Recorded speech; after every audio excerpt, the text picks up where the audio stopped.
היו שנים מדהימות, אלו שנים בהם הצלחנו להביא לכדי מימוש את החזון הנפלא של העמותה שלנו בהרבה מאוד פעילויות. החל מכינוסי שלום, חלקם בהשתתפות של 400 איש. איזו התרגשות שכולם פה. מפגש של כבוד הדדי, מפגש שבו נפתחים כל אחד, להקשיב לצד השני באמפתיה. אירוח של מבקשי מקלט אריתראים. אתם ממש פתחתם לי את הלב. אני מרגישה איך הלב שלי ממש התרחב. זה מקום טוב כמו שם שלו.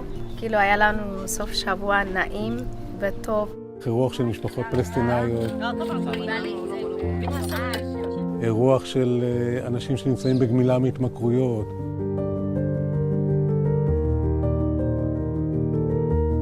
אירוח פליטים אוקראינים.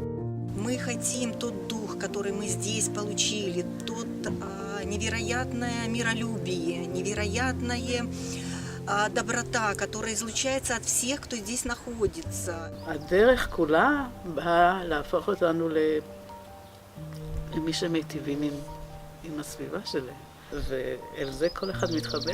אנחנו בעמותה כולנו פועלים בהתנדבות. אנחנו רוצים לקחת את העשייה הנפלאה הזאת ולהעצים אותה קדימה. זה הזמן שבו אנחנו צריכים את העזרה שלכם. ככל שיהיה לנו יותר משאבים, נוכל להגיע ליותר קבוצות ולתת ליותר אנשים חיבוק ותקווה.